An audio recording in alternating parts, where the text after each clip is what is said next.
Next up, then, we had Kevin Sharkey, who we've had on this programme. He's had a lot to say about migration and so on. What was his pitch? He's had a lot to say about that, you're right, and that was very central to his pitch as well. He talked about racism, he talked about experiencing racism in Donegal as a young man and how it's still something that's very prevalent in Ireland, how it's something that actually needs to be talked about. And he raised up that immigration stuff because there's been a lot of coverage of it on, the Hard Shoulder, on newspapers and various other places. And he said that he is not against immigration, but he just feels that Ireland needs to wake up, particularly in the wake of Brexit and with Brexit happening, and that it's not racist to have a conversation about racism and about immigration, and that was something that he wanted to do. He had a bit of criticism for Europe. He also said that rural crime was something he would deal with as president, that there isn't enough punishment for people who attack old people, for example, and talked about really coming back to our Irishness. So they were some of the main ones. He touched on a lot of issues, and the one I think that will interest people most, or that certainly got the biggest reaction out of the councillors in Carlow Chamber, was when he launched a surprise defence of Donald Trump. I wanted to be honest with you, I won 50 quid on Donald Trump winning. And the reason was, I'm being honest with you, the reason was when I saw Donald Trump, I said to somebody, oh my God, it's John Wayne. Remember John Wayne? He swaggered in, where are the broads at?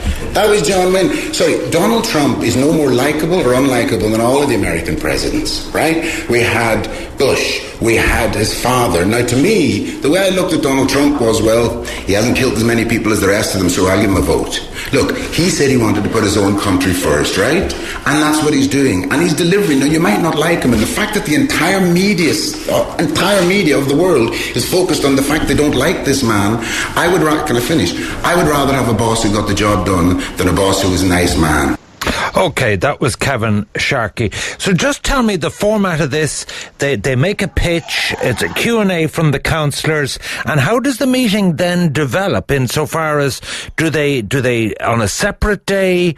Because I'm really wondering how they come to decide, A, will they nominate anyone? And B, do they have a kind of vote off? Like, it's not like the X Factor with the judges and, you know what I mean, and say you're gone. How does it actually work, the voting process? Because I'm looking at 6 FG, 5 Fianna Fáil, 3 Sinn Féin, 2 Independent, 2 Labour. Now, I'm thinking to myself, Fine Gael and Labour, if they actually voted against anybody, as opposed to, say, abstaining, because we know they're supporting Michael D, is a critical factor because they could end up quashing anyone from getting a nomination.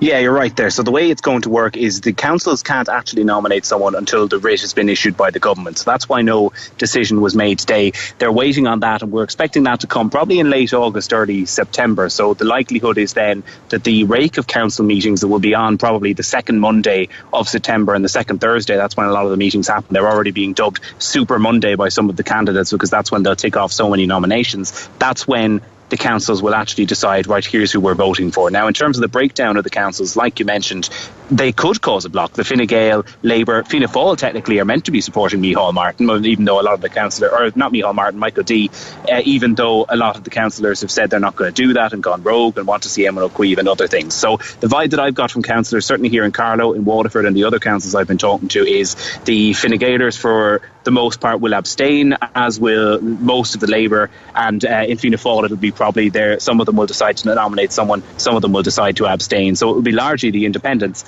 who will be voting in and deciding these people on the council. So it could come down actually to a very small number. It might be a vote of 4-3 on a 16-seater council to actually decide.